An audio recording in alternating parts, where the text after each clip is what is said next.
नमस्कार, मैं हूं निकिता और आप देख रहे हैं सत्यहिंदी.com। चलिए एक नजर डालते हैं अब तक की सुर्खियों पर। भारत जोड़ो यात्रा का आज 57वां दिन है और इस समय यात्रा तेलंगाना में मौजूद है। आज गुरुवार को यात्रा तेलंगाना के रुद्रराम से शुरू की गई। बता दें, कन्याकुमारी से कश्मीर तक का सफर तय करने के लिए चल रही है पदयात्रा अब तक करीब 1370 किलोमीटर तक का सफर तय कर चुकी है। वहीं 7 नवंबर को यात्रा महाराष्ट्र में प्रवेश करेगी और इस दौरान एनसीपी चीफ शरद पवार भी भारत जोड़ो यात्रा में शामिल होंगे। मुंबई की अंधेरी ईस्ट समेत 6 राज्यों में आज 3 नवंबर को उपचुनाव के लिए वोटिंग होनी है, जिसमें हरियाणा का आदमपुर, बिहार के मोकामा और गोपालगंज, तेलंगाना का मुनीगोडे, उत्तर प्रदेश की गोला, गोकर्णनाथ और ओडिशा की धामनगर सीट शामिल है। वहीं 6 नवंबर को सभी राज्यों में वोटों की गिनती की जाएगी। बता दें, हरियाणा की आदमपुर विधानसभा सीट भजनलाल के छोटे बेटे कुलदीप बिश्नोई के इस्तीफे के बाद खाली हुई है, क्योंकि वह कांग्रेस से भाजपा में आ गए और अब बिश्नोई के बेटे भव्य इस सीट से भाजपा के उम्मीदवार हैं। खास बात यह है कि लगभग 5 दशकों से भजनलाल का परिवार ही इस सीट पर काबिज है। यह मुकाबला कांग्रेस, भाजपा, INLD और आम आदमी पार्टी के बीच है। वहीं बिहार की मोकामा सीट पर भाजपा की सोनम देवी का मुकाबला RJD की नीलम देवी से है और गोपालगंज में भाजपा ने दिवंगत पूर्व विधायक सुभाष सिंह की पत्नी को RJD की तरफ से मोहन यादव के खिलाफ मैदान में उतारा है। अब बात करें अंधेरी पूर्व सीट की, तो यहां से दिवंगत पूर्व विधायक रमेश लटके की पत्नी ऋतुजा लटके मैदान में है। बता दें, भाजपा ने अपनी उम्मीदवारी इस सीट से वापस ले ली थी। वहीं उत्तर प्रदेश की बात करें तो गोला गोकर्णनाथ में भाजपा वापसी चाहती है। यह सीट भाजपा विधायक अरविंद गिरी के निधन के बाद खाली हो गई थी। अब इस पर भाजपा और समाजवादी पार्टी के बीच मुकाबला है, जिसमें सपा के प्रत्याशी विनय तिवारी हैं, जो कि यहां से विधायक भी रह चुके हैं। पंजाब में लगातार पराली जलाने की घटनाएं बढ़ रही हैं, जिसके चलते राजधानी दिल्ली में धुंध और कोहरा भी बढ़ने लगा है। यहां हवा की गुणवत्ता लगातार खराब श्रेणी में बनी हुई है और इसे लेकर भाजपा लगातार आम आदमी पार्टी पर हमलावर है। बता दें, हाल ही में अमेरिकी स्पेस एजेंसी नासा ने उपग्रह से ली गई तस्वीरों को शेयर किया है, जिनमें पंजाब और हरियाणा के कुछ हिस्सों में पराली जलाए जाने के कारण उन इलाकों में लाल रंग के निशान बने हैं। इसे लेकर केंद्रीय पर्यावरण और जलवायु परिवर्तन मंत्री भूपेंद्र यादव ने आम आदमी पार्टी और उसकी सरकार पर जमकर हमला बोला है।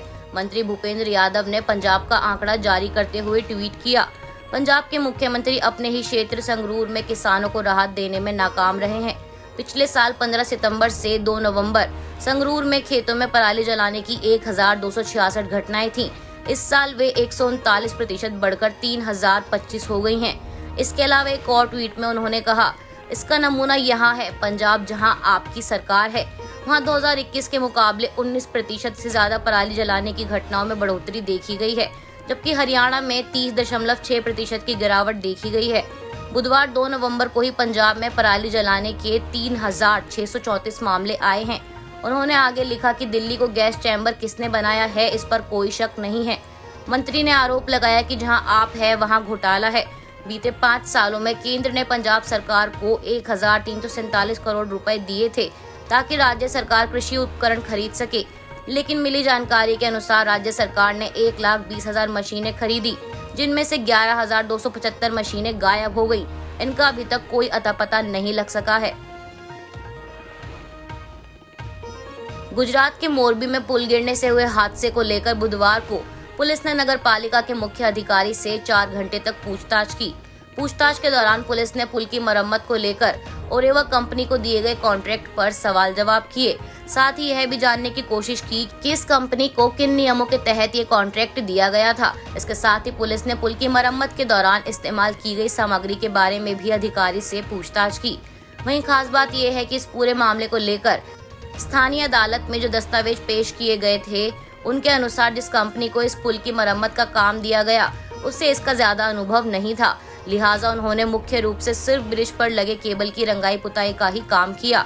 पुलिस ने मोरबी नगर पालिका अधिकारी संदीप सिंह झाला से पूछा कि जब ओरेवा कंपनी से पुल की मरम्मत को लेकर समझौता हो रहा था, उस दौरान क्या संबंधित कंपनी ने इस बात पर जोर दिया था कि पुराने ब्रिज पर एक साथ आखिर कितने लोगों के ही जाने की अनुमति होनी चाहिए। बता दें, पुलिस जांच से पता चला है कि ओरेवा कंपनी को टेंडर जारी करते समय प्रक्रिया की अनदेखी की गई है। सुप्रीम कोर्ट में एक याचिका दायर कर सरकार को 6ठी से 12वीं कक्षा में पढ़ने वाली लड़कियों को मुफ्त सैनिटरी पैड मुहैया कराने का निर्देश देने की मांग की गई है। बता दें, जया ठाकुर ने एडवोकेट वरिंदर कुमार शर्मा और वरुण ठाकुर के माध्यम से यह याचिका दायर की है। याचिकाकर्ता ने कहा है कि गरीब पृष्ठभूमि से आने वाली 11 से 18 वर्ष की आयु की किशोरियों को गंभीर कठिनाई का सामना करना पड़ रहा है। उन्होंने कहा, ये वे किशोर लड़कियां हैं जिन्हें मासिक धर्म और मासिक धर्म स्वच्छता के बारे में उनके माता पिता द्वारा नहीं बताया जाता और न ही उन्हें इस बारे में शिक्षित किया जाता है।